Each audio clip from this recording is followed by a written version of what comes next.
Welcome to the NFL show on the Sauter on Sports Podcast Network. I am Marc Sauter. He is Java Joe, and we are back after a Super Bowl. I don't know. I was gonna say wonderful, and I don't want to lie to the good people of Twitter and YouTube, but we're back after a Super Bowl. We're gonna talk all about it. The NFL season is officially over.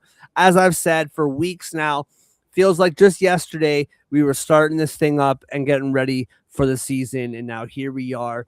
It is over, and we are going to talk about it. We're also going to get into a little bit about what we're looking forward to in the off season. Before we get into all of that, Joe, how we feeling on a Thursday, brother? Man, listen, the Pat McAfee show does this neat little thing where they, as soon as the Super Bowl's over, they count how many days they have to pretend to like other things, right? So we are the numbers plus 200. How many days we have left before we kick off the 26 and 27 season? So listen, we're gonna have to lock in on some other sports. You know, baseball is gonna be cooking here soon. We got basketball and hockey running rampant right now. So like I got things to entertain me. I got my Knicks to root for, right? I got my Rangers to figure out, if we're selling the whole team, what's gonna happen there. We've already got one of our pillars gone. So like the way I'm thinking about it, I'm like, you know what? There are things to entertain us. So I have that piece that, I still have things to root for, still have things to lock in from the sports aspect. Hell, we got the Winter Olympics going on right now. Shout out to Kim, who's crushing it over there. Didn't hit the three-peat on the snowboards, but you know what? She's still crushing it out there. The Sack King is out there supporting the girlfriend out there. Myles Garrett out there rooting for Chloe Kim out there. So we got things to lock in on. So I'm happy. But yeah, let's put a bow on the 26th season. Let's talk about what we got looking forward to. Dude, and you know what, man? It's funny because usually when football is over, and this is actually a broader conversation that I do want to talk to you about, because now that football is over, usually, I mean, listen, you know me, the people watching by now know me, at least enough to know I love sports. I love hockey. I cover hockey. I love basketball. I love golf. I'm hanging out on a Sunday afternoon, Saturday afternoon, watching golf. Love baseball. Usually though, I'm sad that football's done, and I'm ready for football to start in a week from now. I don't know if it's because I have two young kids. I don't know if it's because I'm really busy with hockey and with other things. I don't know what it is, but I'm kind of ready. Like I'm kind of okay. Like I'm kind of chilling. Like I love football and I'm stoked about football all the time, but I'm okay to take a bit of a breather, regroup into other things. And maybe you're right too. The Olympics, like as a hockey fan, I know you feel the same way. We're roughly the same age. Memories of the Olympics of old. To have professional hockey players back in action, like what a feeling that has been. It was usually like college kids, right? College kids and like minors. Like it was never professional NHL hockey players. Yeah, it's been. I can remember. Yeah. It's been 12 years since professional athletes have played in the ice hockey tournament in the Olympics, and it's like yesterday I was watching Slovakia, Finland, and it was just incredible. And then today I'm watching the game and Canada's first power play. I heard the words Crosby to McDavid, and I don't even know the sensation that I had in my body. Like I was just like, oh my gosh. Yeah. Like that was like, I'm a secure, confident, straight man with a beautiful wife and two kids. But when I heard those words, it had me questioning everything. I don't even know the reaction in my body. I was like, wow, that's new. Just incredible. Maybe that's it. The Olympics are on, and then I'm caught up in that hype. both of our teams, by the way, today getting convincing wins. That's been really fun. For sure. So yeah, man, it's but hey, we're here. Super Bowl is here, and I do want to ask you, okay, before we get into the game, and maybe this is about the game, maybe this segues into the game. Did that feel like a Super Bowl to you?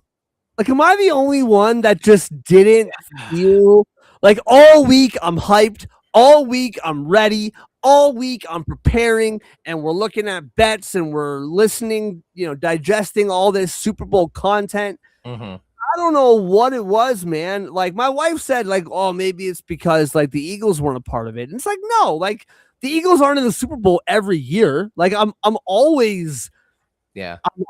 consuming the Super Bowl as a football fan.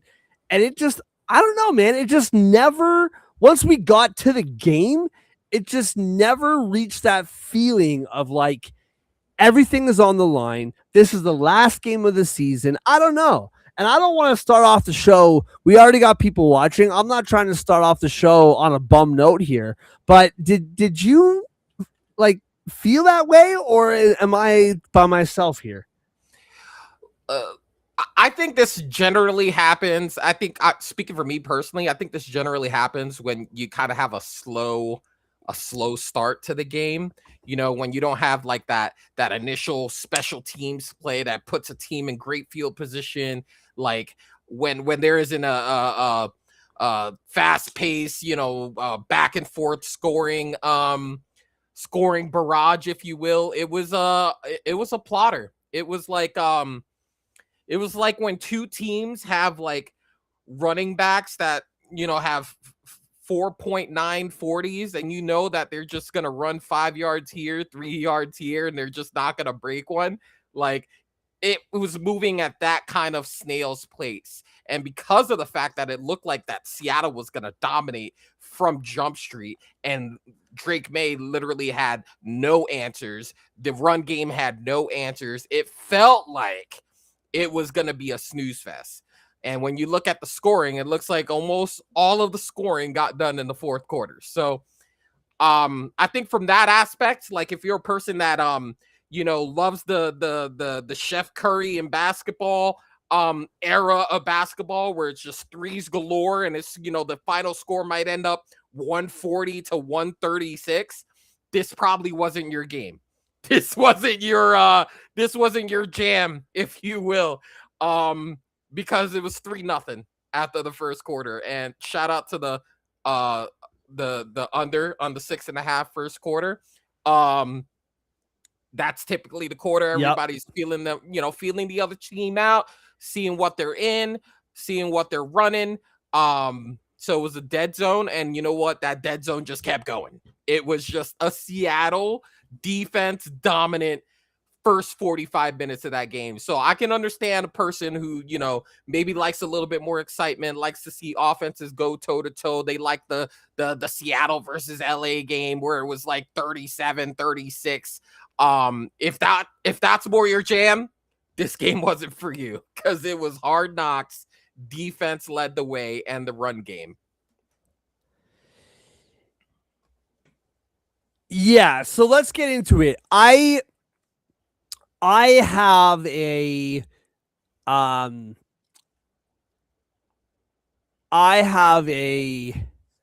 take, and I posted this take onto TikTok a few days ago, and I still feel this way about it.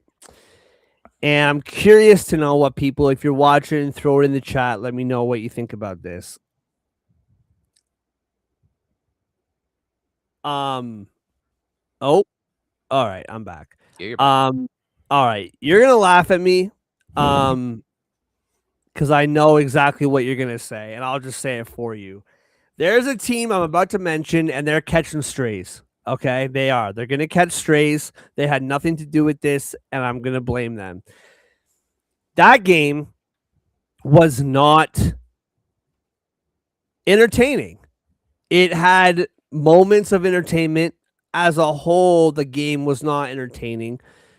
The Patriots defense really held up for as long as it possibly could, and eventually it just gave way. And I like defensive battles. It just there was something about it that no team could do anything other than kick field goals, and that was the Seahawks. And as the game was unfolding, I just really felt that, we've talked about the Patriots schedule for the whole last half of the season. Mm-hmm. Last week we talked about the Patriots schedule in the playoffs, right? And how it just wasn't, the Chargers, the Texans, and then Bo Nix with no with the Broncos with no Bo Nix. It I never buy into the narrative that, oh, they don't deserve to be there because of the schedule. Mm-hmm. I never buy into that. If you win the games that you need to win and you get to where you want to get to, you deserve to be there. It doesn't matter who you play. However, I now buy into the narrative. Not that they don't deserve it, because they do, but they just didn't belong there. I really do feel that way, that they just didn't belong. They did not stand a chance from kickoff. They never stood a chance. And I threw out on the show plus 4.5. I even, dangled out the money line. They never stood a chance to win that football game. Even if the game was closer, even if that fourth quarter that felt like it might be miraculous, and then, May fumbled the ball and all hope of a comeback was washed. They were never going to win that football game. And where I'm going with this is I blame the Buffalo Bills for what we watched last Sunday. I do. I blame the Buffalo Bills. And where I'm going with this, by the way, Jordan, good to see you, man. We've missed you. And yeah, so he's talking about blah blah blah. Here we go. This is where we'll get to, right? Like Seattle would have beaten everyone. What I'll say is the one team that could have done something. I'm not saying they would have won. I'm not saying maybe Seattle wins versus Buffalo too. They probably do.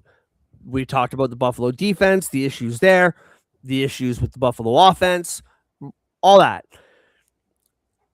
I really do believe out of all the teams that made it to the playoffs in the AFC, the only team that could have done anything was the Buffalo Bills. And they did not get the job done once again against the Broncos. And now here we are. And I know that might sound like, Stephen A. hot take. It might sound like I should be on like ESPN somewhere, which would be really nice. But that's how I feel about it, man. I just don't think any team in the AFC could have done anything against that team out of the teams that made it to the playoffs, except for if Josh Allen and the Buffalo Bills took care of business and made it to the Super Bowl, we would have had a fun game. Maybe the W would have been to the same team, but I just don't think anybody else matched up at all with what we saw.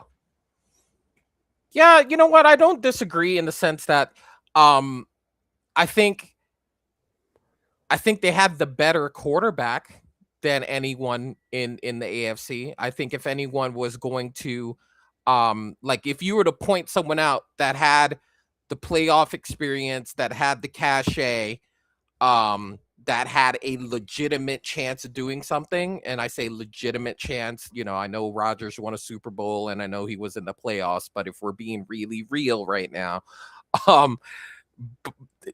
Josh Allen would have been, you would have just thought immediately, okay, he's the best quarterback in the field. They probably have the best chance of beating anybody that comes out of the NFC. So from that standpoint, I can agree with what you're saying. It probably would have been a more interesting game. I still think he probably would have needed to be Superman to win that game. But I think I think we can agree that it could have been a better watch if he was in the game. And they Y- have a much better offensive line too. I think when you think about that, Deion Dawkins and the bunch they lead there, um, Yeah. Jordan could have been disagrees. a big game. Buffalo would have been beaten to death in a worse game. I disagree, man. I I don't do. think so. Like the the one thing that I will say is that the the offense for the Seahawks wasn't that great either. Like Sam Darnold wasn't phenomenal. That Patriots defense. So maybe the game would have been the the one thing I can say that if Jordan's right about this is that the Buffalo defense may not have been able to do what the Patriots defense did. And if Okay. the Seahawks defense was able to do what they did against the Bills, then maybe he's right. I just feel like the Bills would have been able to find a way to put touchdowns on the scoreboard before the fourth quarter. you know? Valid. Yeah. Yeah. Yeah, it's valid. Yeah. So, all right. So, what else do we say about this game?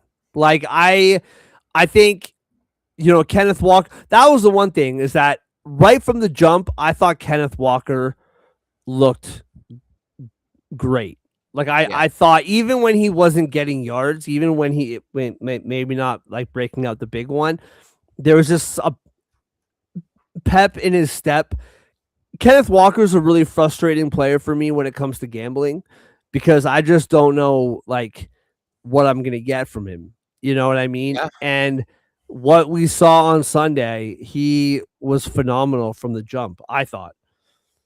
Yeah. Well, here's the thing though. So like, we got a lot of guys who are going to be up there in yardage, right? We know that there's going to be guys that even if they're in kind of like a duo situation, that are going to carry the majority.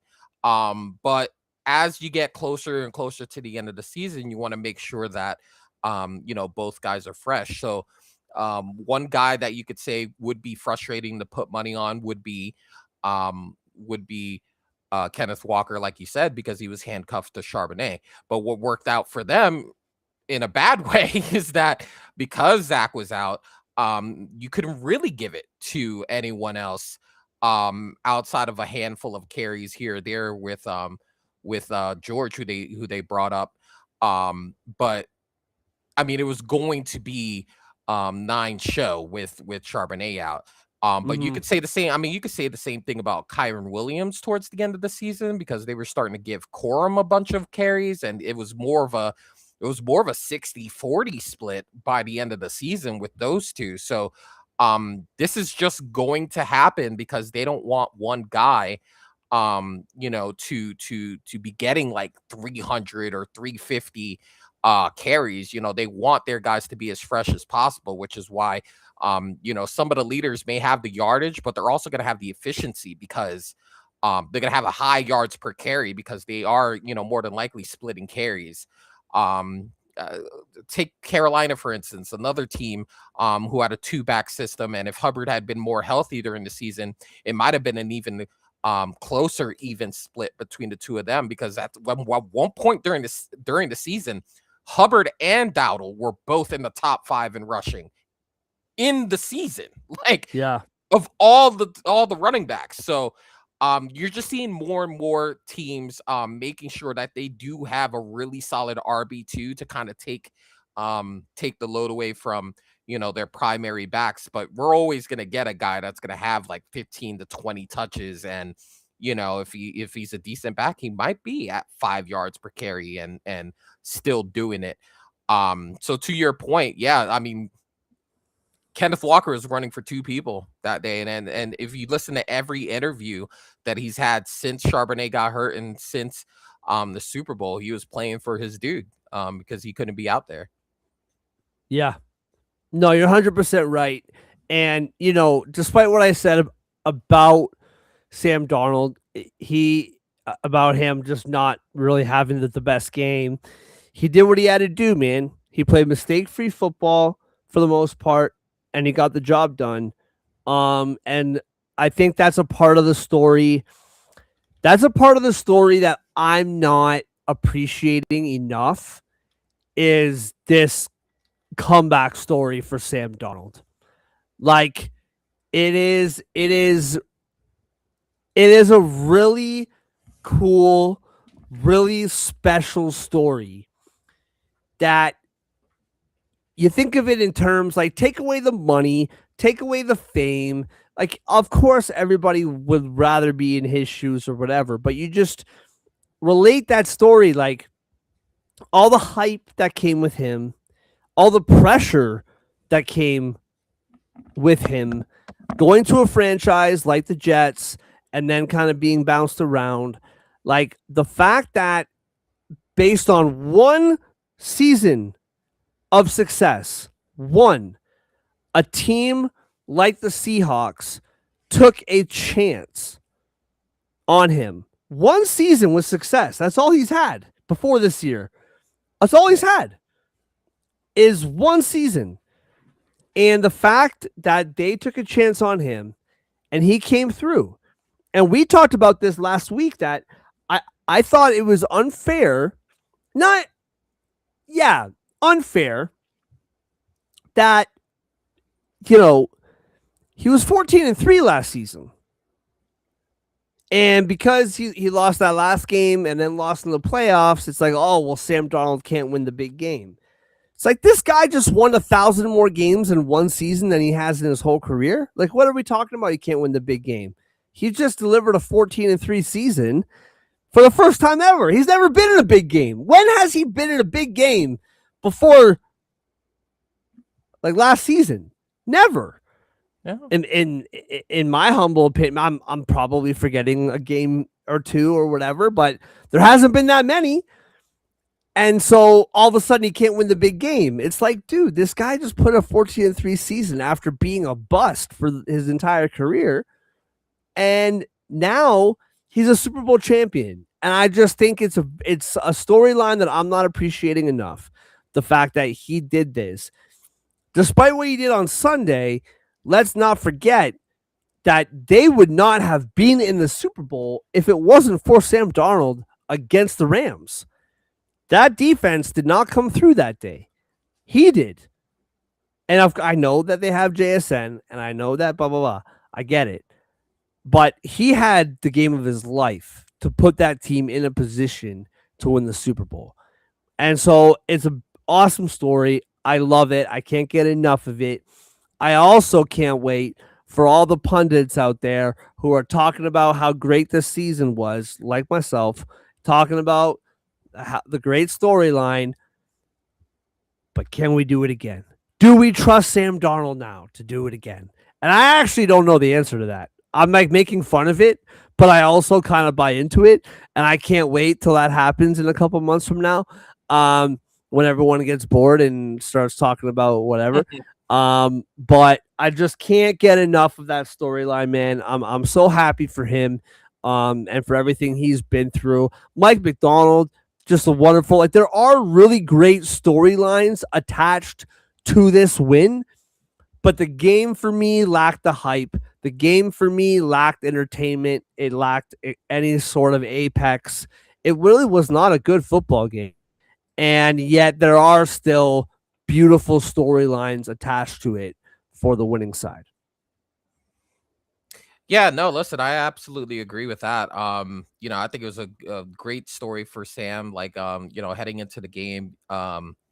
Really just, I think anybody that can identify with, failing repeatedly and, lacking confidence and losing faith and that sort of thing. I think, you know, anybody else like could have folded under the circumstances that he had been through. And I honestly, I can't understate the little siesta that he took, backing up and with the 49ers and kind of like reestablishing confidence in what he could potentially look like in a system, in a structure that's built in a way where he's more set up to succeed. I think a lot of us forget that a lot of these teams that are picking these quarterbacks where they're picking them is because they suck.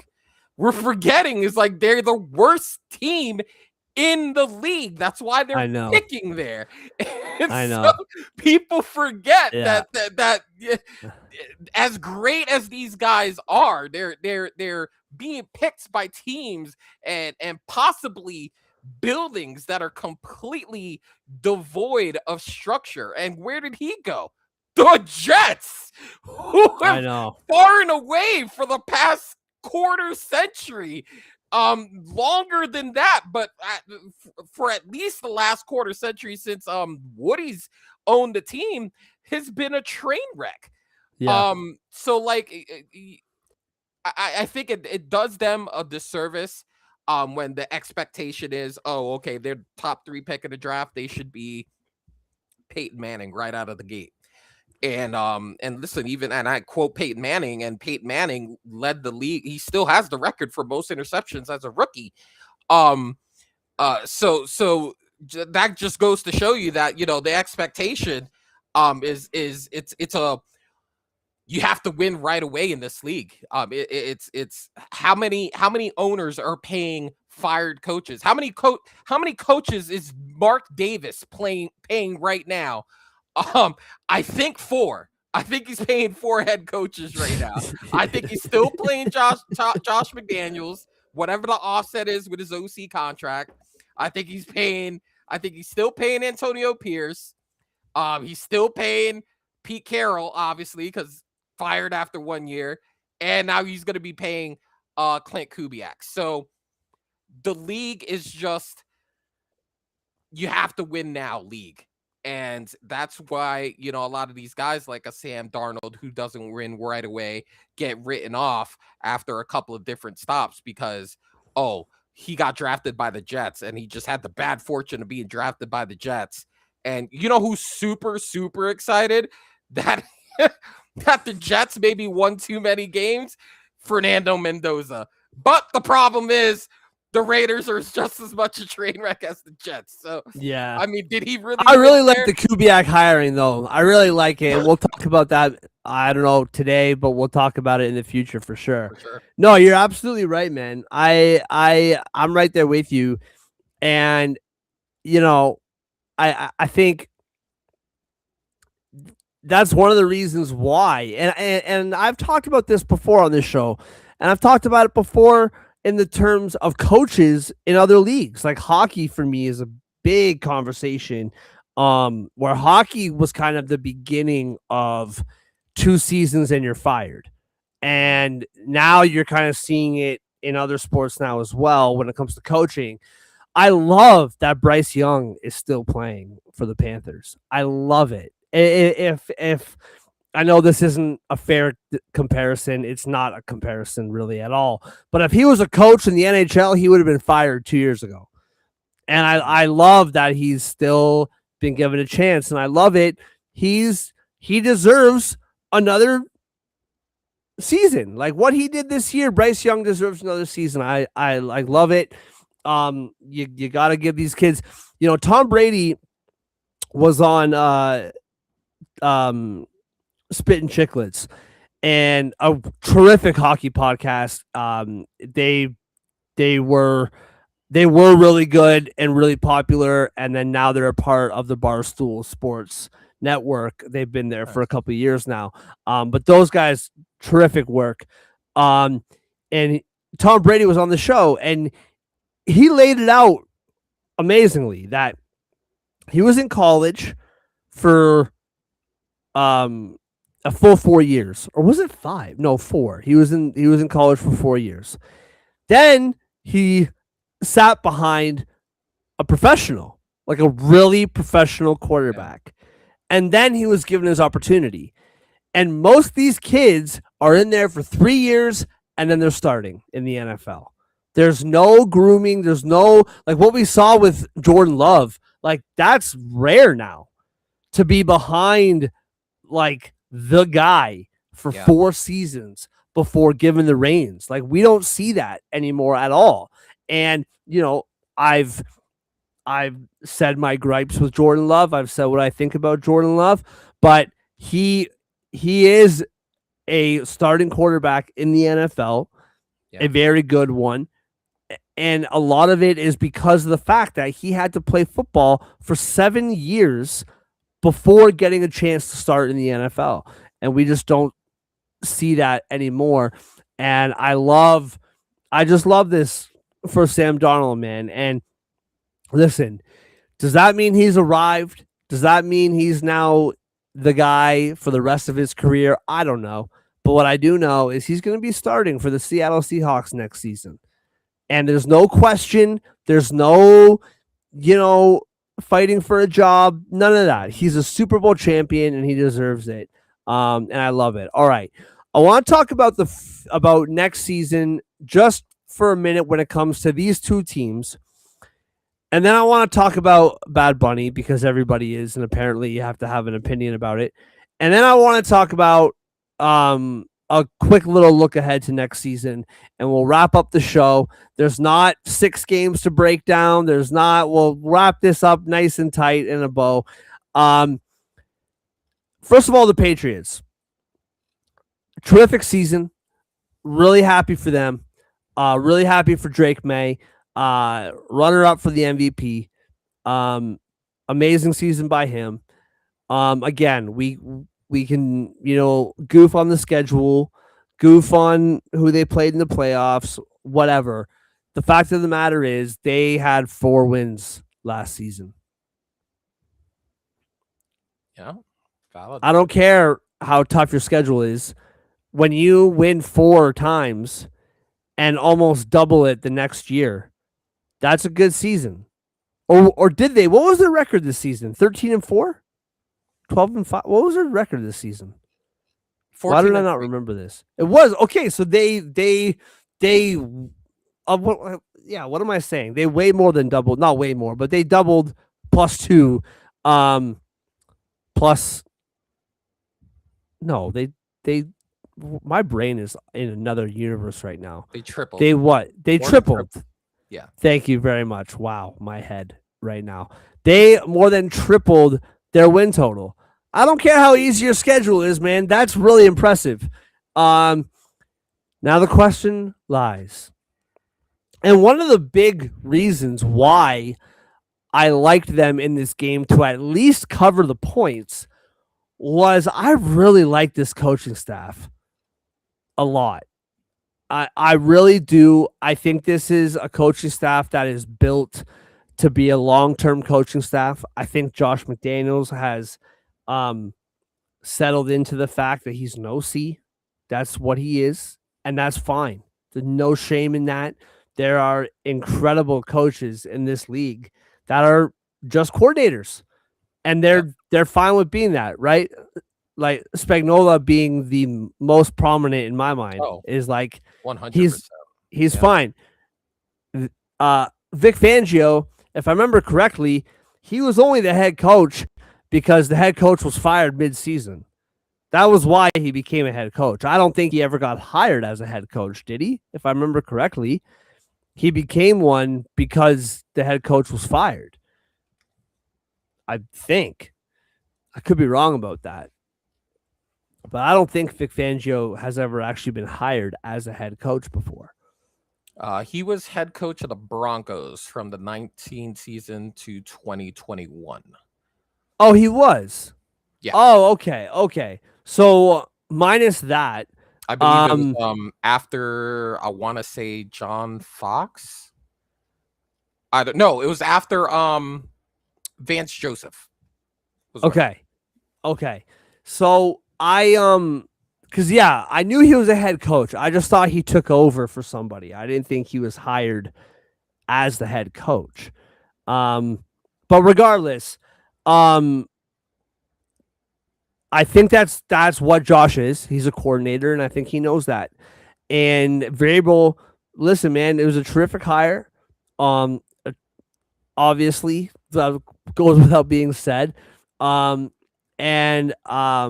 think that this coaching staff is built to be successful long term. As far as this roster goes, what do you see, man? What are reasonable expectations for this team moving forward? I think, just to give my 2 cents real quick, I think the idea that this team is now Super Bowl or bust, I think is ridiculous. I think we can all agree that they got here early. I think we can all agree that they, you know, next season, maybe Lamar's back. Maybe Mahomes is back. There's a world where this was the year they had to win the Super Bowl because all the big dogs are going to be back next year. I'm not going to say Joe Burrow because I don't trust the Bengals at all to do anything properly. So I I'm don't know not if saying he Joe trusts Burrow. the Bengals. Yeah. To be Well, there you honest. go. So I'm not going to say anything about Joe Burrow, but like you get my point. Josh Allen is going to be back. Lamar Jackson, I think is going to be back. I still don't really know what they're doing over there. Pat Mahomes, I think we can all agree he's most likely going to be back. Um, so maybe this was the year that they had to win. I don't know. But what is a realistic expectation for this Patriots team heading into next season? Well, here's the thing about all the money that they spent last year. That 100 million went to a lot of stalwarts on their team, mainly on the defensive end. You got Harold Landry the third, who was with Rabel at Tennessee. Milton Williams was their high priced free agency acquisition that they pretty much stole from the Panthers because the Panthers thought they had him locked, and then he was like, "Nah, I'm gonna go over here." So I mean, those guys are still gonna be there. As far as free agency is concerned, they don't have a whole lot of guys that they have to make like super, super stupid important decisions on. Kayvon Kason is a guy who's young. Definitely outplayed his contract, I think. That might be a place there.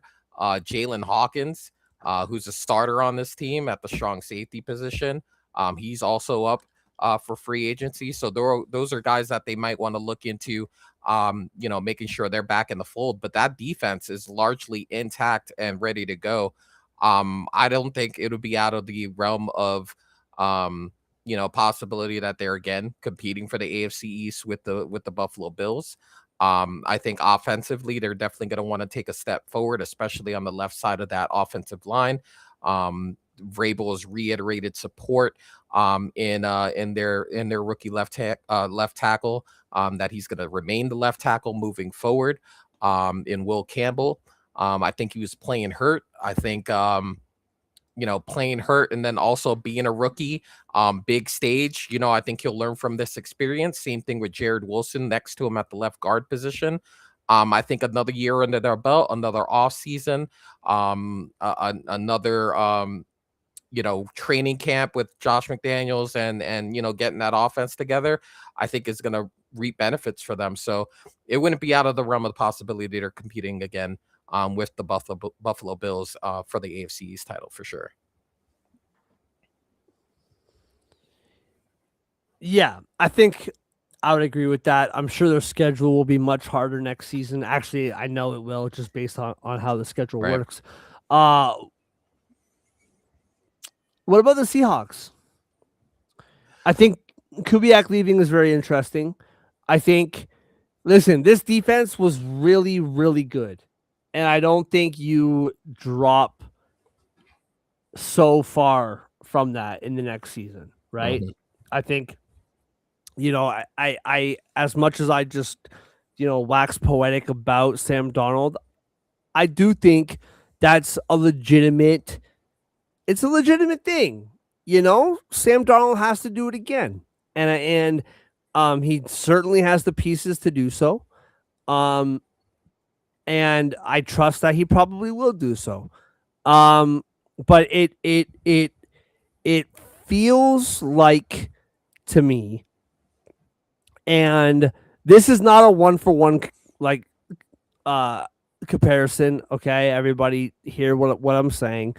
It does feel like kind of how it felt after the Eagles win last season, where this team is going to be hanging around for a while, right? They're going to be hanging around for a while. Like, I'm not including in that context of what happened to the Eagles this season and the catastrophe that by the end of the year. I'm just saying, like, this feels team that is on the cusp of doing this. Not necessarily winning, but being at the top end of the conference for years to come. Yeah, I think this team has a little bit more decisions that they need to make in the offseason.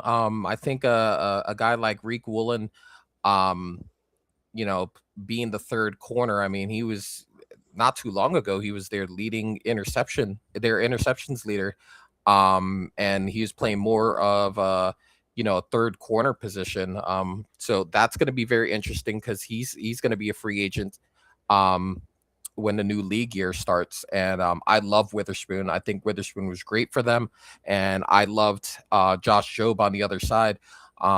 Nick Imingori, the rookie, did very, very well and then played hurt in the Super Bowl. And he was all over the place on defense as well. So I think that defense will definitely they're gonna need to supplant there. They're gonna need to make some decisions on who they're keeping, who they're not, and then drafting appropriately. But that offense definitely they're gonna want to extend Shaheed. Shaheed's gonna be a free agent.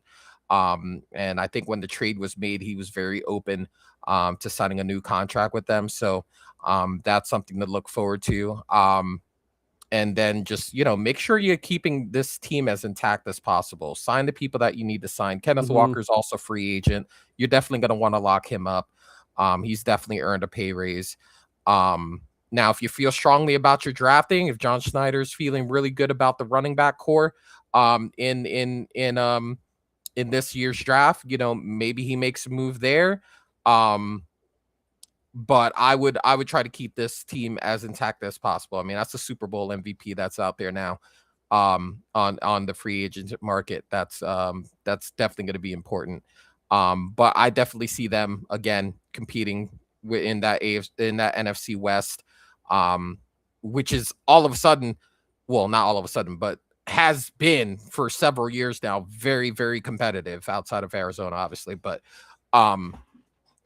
it's going to be a dogfight, and that particular division is going to be a threat to send three teams to the playoffs every year with the way their organizations are run now. Yeah. Don't disagree with any of that at all. All right. Before we move on to a quick little look ahead of the offseason and next season, we got to talk a little bit about Bad Bunny and that whole thing. Before we do, I did not mention at the top of the show that this show is brought to you by First Round Collectibles. Right now, promo code SPORTS10 gets you 10% off whatever sports card you want in the entire First Round Collectibles store. They have a new sale, 25% off selected WWE, WWF cards. 25% off with our promo code SPORTS10. Not only do you get 10% off of regular price cards, but you get an additional 10% off on the WWE, WWF sale. Go to FirstRoundCollectibles.com today. Promo code SPORTS10 for 10% off any card in the store and an additional 10% off any sales item. And Total Apex Sports, Total Apex Media. Shout out to them for having us on board all season. There are lots of things coming up in the S.O.S. world, and I will get into that a little bit at the end of the show. And they're going to be with us all along the way. Football season is over, but it's not over for long because draft season is right around the corner. Free agency is right around the corner. Before you know it, it's going to be training camp, all that stuff. So football season, basketball season, the All-Star break is among us. Hard push to the playoffs. Hockey's taking a break right now with the Olympics, but it's going to be a mad dash to the finish line in the NHL as well. Trade deadline is right around the corner. Pitchers and catchers reporting for the MLB this week. And before we know it, spring training. Before we know it, opening day. What's my point? TotalApexSports.com has you covered. Go to TotalApexSports.com today, and Total Apex Apex Media. Whether you want to learn about faith, whether you want to learn about your horoscope, whether you want to learn about pop culture, about the gaming world, whatever it is, Total Apex Media has you covered as well. All right, let's get into it. The hot topic around the world. People are still talking about it left, right, and center. Bad Bunny. You can go any way you want to go with this. You can just whatever. What did you think about Bad Bunny, man? You're in Florida. I'm sure lots of people appreciated it down Listen, there. more importantly, I'm Puerto Rican, so I Oh, personally, I did not know this about you. I personally absolutely loved it. Did you know what he was And saying? That's a hot topic. Did you all know right, what he well, was saying? here's the thing, okay? Yes, I did know what he's saying, but it's not abnormal for you to be from the island or even to know Spanish entirely and not know what Bad Bunny is saying. That is not out of the norm. So I'm gonna just put that out there for you. That is perfectly normal for someone like myself to have been almost just in the dark as someone like yourself watching that performance. So I just want to put that out there. What, you think I don't know It's Spanish? not that I don't think you don't know Spanish. It's that I don't think you know what he was saying. And sometimes those are not mutually exclusive. I don't know Spanish, and I don't know what he was saying. Although I did go to Mexico when I was 10, and I learned a couple Bible verses in Spanish, but that was a long time ago. Yeah, I personally loved it. I love the cameos that we got out there. Jordan, who's been hanging out with us in the chat, he mentioned someone that had he put him out there, we would have all lost it. And so I do agree with that. But man, we had Jessica Alba out there dancing, Cardi B, Carol G, Young Miko, Pedro Pascal was out there with his nice little hat, bro. He was having a great time out there. He brought out Lady Gaga, Ricky Martin, another Puerto Rican sensation. I thought top to bottom was great. I love the message at the end to kind of wrap in a bow what he was trying to put out there, and the kind of like what he was trying to rock with this performance. But I gotta say, like, from the top to bottom, he was just telling a story about our islands and telling a story about just who we are as a people, and then just kind of like sharing that on the world stage. I think it's something incredible about seeing your heritage in on one of the biggest stages you could have, which is Super Bowl Sunday. So I loved everything about it, and just the Lady Gaga was just the super surprise for me, because I'm also a little monster. Shout out to the other little monsters out there who's what they call the Gaga fans. But yeah, so Dude, that I'm a one big really guy. kind of threw me off. I was like, okay. And then she's out there, knows the dance, knows the moves. I mean, she's from New York. She's definitely hung out with some Puerto Ricans for sure. But I loved it. There's I can't say enough about the performance he put out there, and just the message he said at the end. And the majority of the people around me and who I associate myself with did not disagree. Yeah, I mean, well, first of all, Lady Gaga, I'm a huge fan, man. As a musician, like myself, I have so much respect for her. Like, I like the pop world is changing. There are a lot of pop artists right now who are actually like really good musicians. That wasn't the case for a long time, where they were literally, they had a good enough voice to throw on some auto tune, they knew how to dance, and they could kind of get by.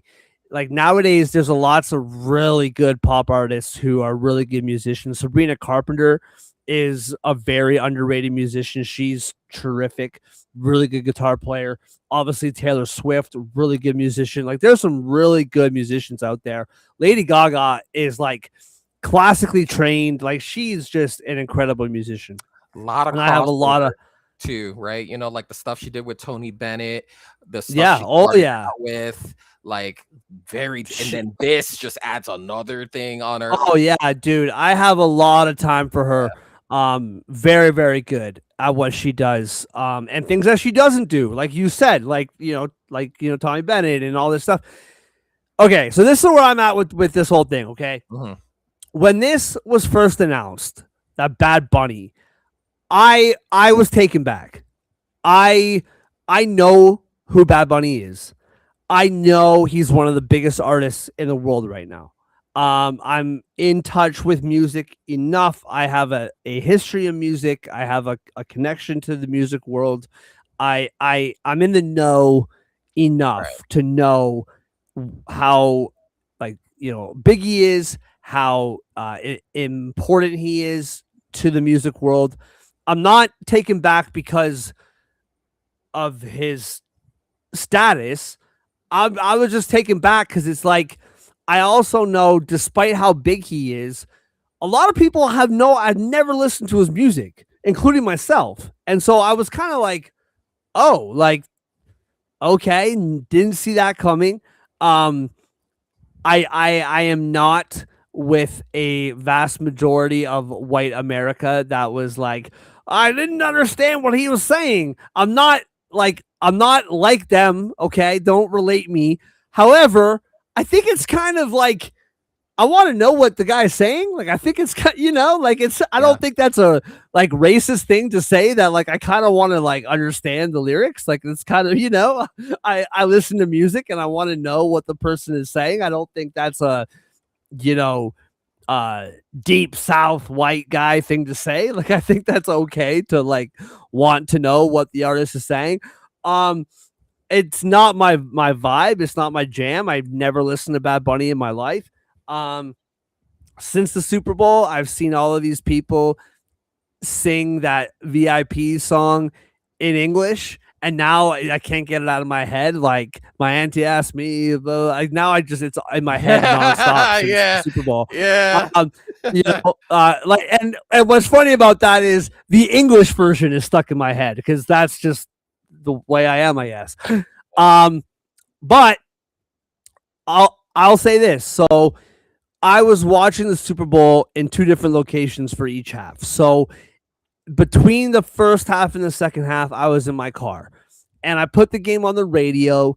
His music came on and I changed it because, like, I'm not listening.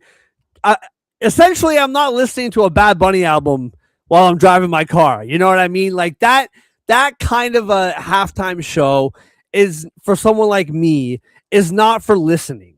Like that, like you said about the messaging, the um messaging, the whole setup of the stage, and the, like, that was not a listening halftime show. Like, that is a watching what is happening halftime Yeah. show. Okay. If I don't know the songs, like, I'm not listening to it without watching it. So I have my own halftime show. I put on my own music and whatever. Since then, I've watched it and whatever. It was amazing. Like, it was terrific. He is a performer. He did a terrific job. Like you said, with all of the like cameos and the whole thing, it was a great job. It's not my thing. It's not my taste, and that's okay. I I I think it's become, at least down there. Up here, there isn't the same vitriol on the two sides of like the Mhm. aisle, right? I gotcha.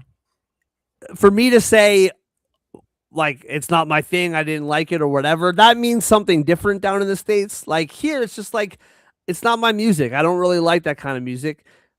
However, as a musician, I can appreciate the fact that it was awesome. Like, he did a great job, and I'm very amused by the constant, like, it's still a hot topic, and it's Thursday. Yeah. Um Now, I say the word amused, however, I don't mean to say that lightly, because it's actually like a pretty serious thing about the state of the world right now, where Yeah. there's like so much vitriol towards the fact that he was the halftime performer. I anyway, that's a whole other conversation. But yeah, Not my thing, not my jam. I wasn't in front of a TV during the halftime show, but since watching it, I thought he did a great job. And it doesn't have to be much deeper than that. I agree. I agree. I mean, you cannot love the music and you cannot love the artist as per your, because personal preference, that's your right. That's your right to have a personal preference. But at the same time, I do appreciate you acknowledging that, hey, you know what? I can understand why a person who vibes with this music would be like, holy crap. Because honestly, it was a show. The man's a showman. And I think anybody Yeah, it that was great. understands how shows work and has been to a concert, they know that if it's music that they mess with, they're like, man, that was a great show. And I from what I'm gathering from you is just like, man, as a musician, this was a show. This was a show, and I can get behind how people who love that type of music would be like, bro, yo, that was lit. That was totally lit. So I appreciate that. I appreciate the honesty. Yeah. And I mean, like it's okay to recognize like this was the first halftime show, and I don't even know how long that I like couldn't relate to, that I could not personally resonate with. And I think that's what is getting so many people up in arms, right? Is like I it like this is for America and this everybody should be included, and it's like, yo, like this is a really cool homage to a certain culture and to a certain people. And I think it's okay to not have to relate to everything that's on your TV, you Fair. know? And I think the you know what I mean? And I'm not here, I don't want to get into, the alternate halftime shows and all that kind of stuff. That's not what this podcast is for. But yeah, it's the first time, and I think once you get past the fact of like, oh, I can't sing along to this. So what? That means that it's a bad halftime show. Like, what are we talking Yeah. about here? Like, Yeah. the halftime show is it's about a performance, and that was a performance, man, and it was great, and I thought it was cool too. Now, I heard this. I could be wrong about this. This could be fake news. I don't know. I heard that he pumped a lot of his own money into it. Like he spent a lot of like millions on pulling that show off. And if that is true, um it's really cool. Like I can really appreciate what that meant to him. I can really appreciate the fact that he took it really seriously, and if that in fact um was shown by how much he spent with his wallet, like I have a lot of time for that. Well, yeah, here's the thing. And They also, don't get paid for these performances. no, they So don't. No, they don't. They don't. And what's been cool is on my feed, so on my TikTok, my algorithm, whatever, there's a lot of Saturday Night Live. I love Saturday Night Live. I hang out whenever a clip of Saturday. I hang out and I watch those clips. I love it. I saw a bunch of clips when he was on SNL that I've never seen before. And like the dude's jokes, like the guy's really funny. Like yeah. I'm watching, I've never seen them before. Like I Oh, don't watch, like did you see the I, one where he was there with God, I can't remember his name, Marcelo? I think it was Marcelo. oh Yeah, yeah, yeah, the double date. yeah. The double... Oh yeah, Yo, dude. that was so Yeah. funny, bro. And they're like yelling at each other about how their Oh, girlfriends crazy, are like, bro. They're like, psychotic, oh, bro. dude. It was great. Yeah. It was great. It was really Personable dude. funny. And He like, really is. oh yeah, like there was a time in my life, excuse me. There was a time in my life where I could sit down every Saturday night and watch it. I'm not able to do that, but I do like keep up with what's going on, and I watch as the week goes on. I like watch the clips and I watch the different skits or whatever. So I stay in touch with it enough that I whatever. His appearance blew past me. I had no idea that he was even on the show. I don't even know when he was on the show. I have no idea. But it's all over my feed now, and it's hilarious, man. And that is something that I wish I saw before the Super Bowl. Like, if I saw these clips and if I had somewhat of a more familiarity, I would have tried harder to be in front of a TV during the performance. Well, does that make sense? Because, like, for me, like, I was somewhere else and I had to be in my car to go to where my family was to watch the second half with my family and with my wife's parents and, like, whatever. So, like, it was very clear to me, like, okay, I'll leave at halftime. Don't really care about the halftime show. I'll get there, whatever. Like, it wasn't a really hard decision for me to, like, miss the halftime show. If I saw those clips and I had a bit more of a familiarity to who this guy was, I would have tried harder to watch it. Does that make sense? I don't know. Maybe I'm a jerk for that being the that case. totally makes sense. Just and the how funny it thing is. is, while you had that promo going on there for first round collectibles, he's actually wrestled in the WWE before as well. Has he actually? He's couple of times, and he had a full. Dude, that's so funny. They had a premium live event in Puerto Rico.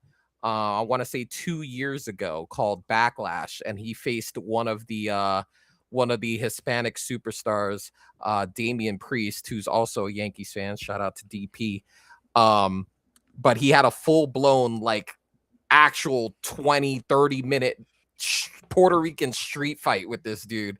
And for a guy who doesn't do that, like, for a guy who just isn't a wrestler, dude, one of the best artist performances. And listen, just recently I got to see Jelly Roll in the ring, and he wasn't bad either. I mean, dude, Bad Bunny came out to his own music, brought in a shopping cart full of trash cans and kendo sticks, and bro, he put on a show in front of our people, and it was a great time. So just to give you an idea of just the all around performer that he is, comedic, athletic, performer. Like, he is a performer in every sense of the word. Yeah, and, like, so I don't know how much this shot up after the Super Bowl. On Spotify right now, I just checked it. The guy has 104 million followers. Like, I'm sure that spiked to some degree after the Super Bowl, but I'm sure it was still high. Like, it's not like it spiked 103 million. Like, I'm sure he that didn't get his whole fan base off of. Yeah, like, I'm sure it was still in the 80s or 90s or whatever before the Super Bowl. And that's why it's free, right? That's why they don't get paid for, because it's for the exposure. Yeah, and, like, what I like this is kind of my point to it, is that, like, and this is what, listen, I'm in the music world. There are a lot of people who don't like a certain genre of music, and they immediately put a label. And I might be getting in the weeds here, but I'm just gonna, like, say it. Like, there's people who don't like a specific genre, and because they don't, that artist sucks, right? Okay, like, Taylor Swift sucks, and Ariana Grande sucks, and U2 sucks, and Coldplay sucks, and whatever other artist that Nickelback whatever. Nickelback sucks. All this stuff, right? I get it. Yeah. Which, by the way, I saw Nickelback at a festival at one point in time. I wasn't there for Nickelback, and I wasn't a Nickelback fan when I was there. They're, like, one of the best bands live ever, by the way. Just Nickelback, to the way. put that out there. Dude. Nickelback, Avril, like the whole kind of like. Avril, yeah. As a Canadian girl, man. I remember. Yeah, I was when her first Canadians at that time. Oh yeah, dude, big time. And like the pop punk world, like bands like Simple Plan, who kind of come off whiny or whatever, they suck. Yeah. Let me tell you something. If you're packing out stadiums, or even if you're packing out big venues, if you have two, three, four, 500,000 followers on Spotify, and then you're in the world of the millions, it is impossible to suck. Like you do not suck. You know what I'm saying? Yeah, I feel what you're Like saying. music is at a point now where like you have to be good to be successful. And that might not be true. And I'm talking about long term success, okay? I'm not talking about a Rebecca Black one hit Friday and all of Oh a no, sudden you're yeah, big for summer. Like I'm talking about a 20-year or 5-year, 10-year career of being successful. You are good. And so listen, man, like if you don't like Bad Bunny, I'm not a Bad Bunny fan, okay? Guess what? He is good. Like very, very good. And it's okay to admit that and not like his music. Like it's yeah. okay. It It could doesn't. be not your flavor, but you have to acknowledge the Yeah, guy is gifted. He's got a gift. dude. 100%. All right. We talked about that longer than I thought we would, but I actually really love that conversation, and nobody watching live left. So I'm guessing it was a good conversation. All right. Moving on. And I hate, can I just say this real quick? I hate the fact, and this is maybe, again, this isn't the podcast to talk about this stuff, but whatever. I hate the fact that I have to, like, not that I did or not that I have to do anything, that I feel like I have to tiptoe around the fact that, like, this conversation, like, it's ridiculous. Like, I should be able to say how I feel about it and not feel like I'm gonna offend one side or the other. You know what I mean? Like it's just Yeah, but what I it's what I silly. respect about how you're doing it, it's coming from a place of it's just not your vibe of music. It's not like, oh, I just don't like him. Like because there's just people that, like you said, they just pigeonhole a certain culture or a certain style of music, and just everyone that fits in that box, they're trash. Like and Right. that's not where you're coming from. Where you're coming from is like, you know what? It's not my style of music. That's not what I listen to. But I'd have to be blind and deaf not to understand that people were having a great time. like, Well, and like I'll fully admit, like again, this is a sports show. I'm not getting into like the political side of all of it, but I'll fully admit, like I said at the beginning of this conversation, excuse me, that when I heard Bad Bunny was going to be at the halftime show, I didn't understand it.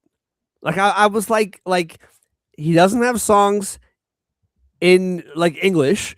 I have no idea what this guy's saying. I didn't understand it. And when you think that or whatever, it doesn't make you anything. It doesn't make you one thing or the other.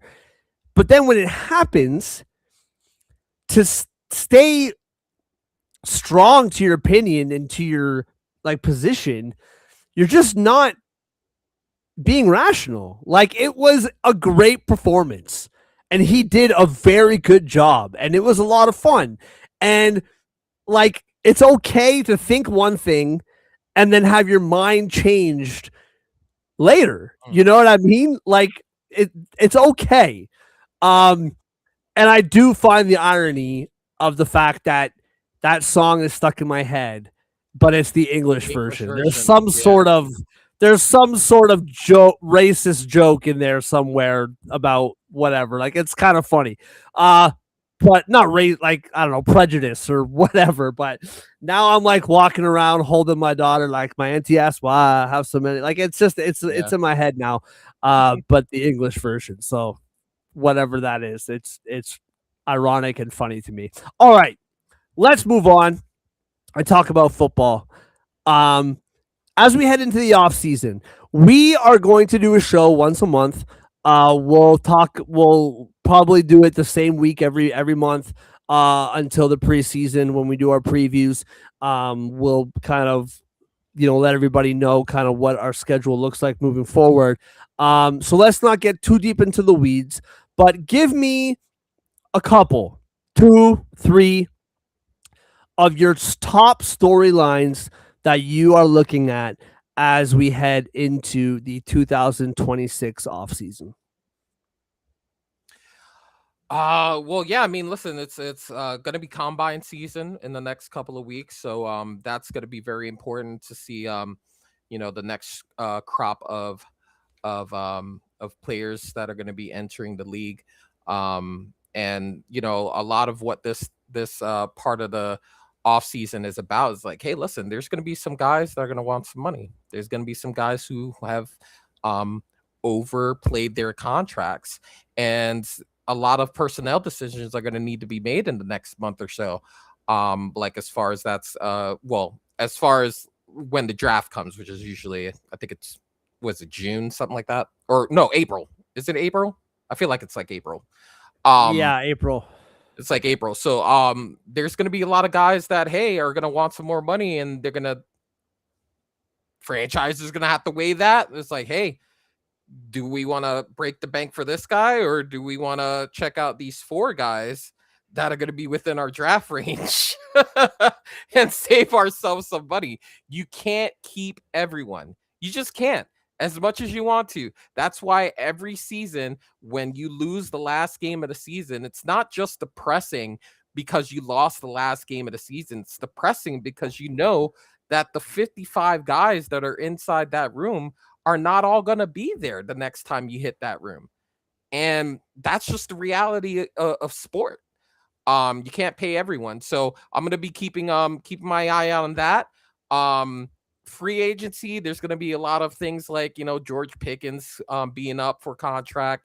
Trey Hendrickson, we're going to do that dance again, and now he's lost a little bit of leverage because he was hurt literally all of last year. So Yeah. things like that is going to be popping up. And honestly, it's going to be very interesting to see what these teams that have overhauled their whole situation do with their off season. Teams like the Dolphins, um teams like say the Ravens, because granted, their EDC still there as the general manager, but like, Harbaugh was an institution. um uh Pittsburgh, Tomlin was an institution. What are teams that have completely eradicated stalwarts of their building? What do these teams do to kind of restore faith in the fandom of these teams? I'm going to be very interested to see what these teams do. But that's what I'm looking at in the offseason. Obviously, you got the big three in the AFC: Josh Allen, Lamar Jackson, Patty Mahomes. How do these guys bounce back from less than seasons, we'll say? Those are all going to be things that I'm watching as we progress through this offseason. Yeah, I don't disagree with any of that. I think for me, it's a lot of low hanging fruit for me. I think the Chiefs is very interesting to me, very interesting, because I feel like there's this assumption that they're just going to be back, and I do think they will be back in some capacity. I don't. I think there's this idea that they're going to be back to the 14-3, 15-2 dominant Chiefs, and I don't. I think they're going to be back. I think they're going to be good, but I think they're right there with everybody else now. I don't think they're all of a sudden they're just going to reassert their dominance in the NFL. I just don't see it that way. And I'm going to be really curious to see, like, what are they going to do? Who are they going to bring back? Who are they going to bring in? We haven't seen that many changes to the offense recently. Yes, they've drafted, Worthy, and they brought in Rice, but we haven't seen like real, like since Tyreek left, like we haven't seen real change, and I'm really curious to see how that unfolds. Buffalo, like, I don't know, like, it's easy to say these words. I don't know what they're actually going to do. They got to give Josh Allen some kind of help. Like, they are still in win now mode, but they have to do something to give this guy. Yes, they got to work on the defense. Yes, they got to bring in like better players on the defensive side of the ball, all that stuff. But they got to get this guy some wide receivers. And I'm really curious to see how that goes. The Ravens, like you mentioned, like, I'm curious about that. So there is like low hanging fruit. I will say something. I mean, you know, I'm hesitant to bring it up just because of my fandom, but the Eagles are fascinating to me, man. Like they still have, and not just because I'm a fan, but like they still have championship bones. Like they have a championship roster on that team, and they just can't get along. They can't get a coordinator on the Mm. offensive side of the ball to stick around longer than a year. They just this AJ Brown thing to me. Like I love AJ. I've said this. I love AJ Brown. I have his jersey. He's one of my favorite football players. This was the first time he causes drama every single season. This is the first year where I actually got sick of it. Like this is the first time in all of the drama that comes with AJ Brown that I finally was like, dude, like when they force feed you the ball, they lose. You guys won the Super Bowl last year. You're winning football games. What are you whining about? I don't know. That's going to be fascinating. I don't think they're better talent wise if they get rid of him, but are they adding by subtracting if they lose him? Just as far as the chemistry, I don't know. Curious to see. Um, and again, as an Eagles fan, this might be blasphemy to say. I'm really curious about your Giants, man. Like, I am really curious about that football team. Like, bringing in Harbaugh, you got your running back, you got your quarterback, you got your front four defensively. I'm really curious to see how that kind of unfolds. Um, as far as like Car Crash City, Vegas is interesting to me. I really like the hire. I think Kubiak, like signing him, I think is a really good hire. Um, there's like car crashes that I'm just curious about, like the Titans. That's very curious. So there's stuff like that. Mm. But it's going to be really fun. We are going to be back in March, at some point in March, and back in April, getting you ready for the draft. That's all on you. I am useless when it comes to the draft, but I will steer. I will Yeah. steer the ship. Maybe we'll bring in somebody else who has who can match your knowledge, who can help out, because I will not be a help whatsoever. But we're gonna take a break from the weekly show. We'll be back once a month. There are going to be to everybody still watching, there are going to be, which is everybody that has been watching. So thank you guys so much for hanging out and for sticking with us. There is going to be, we are going to get back into a weekly hockey show and baseball show rotating on Wednesday nights. A hockey show next week, baseball the following week, and it'll be every other night on Wednesday nights. And starting not this Monday, but the Monday after. If I lose you American fans, I apologize. If you want to hang out with us, please do. I will be starting a This Week in Canada show, talking about what's happening up here, talking about Canadian teams in the NHL, talking about the Raptors, about the Jays, talking about Jamal Murray, Shea Gillis, and all the other Canadian talent in the NBA. Just focusing a bit more on what's going on up here. So there are things coming down the pipe. It's been a really fun year getting back into podcasting after taking a break last spring from the Pucks Across Border show that we did for all those years. Yeah, it's been a crazy one, man. Friggin' two young kids. Just glad to get my feet back in the water. Stoked that Joe took me up on hanging out with me every week for a whole football season. And yeah, man, we'll be back. We'll be back. Stay tuned. We'll let everybody know when exactly that is. All right. One last time. First round collectibles, promo code sports10, 10% off any sports card in the whole first round collectible store, including an additional 10% off on their wrestling sale. WWE, WWF, 25% off. Get an additional 10% off. Promo code sports10. Total Apex Sports and Total Apex Media. Oh, look at that.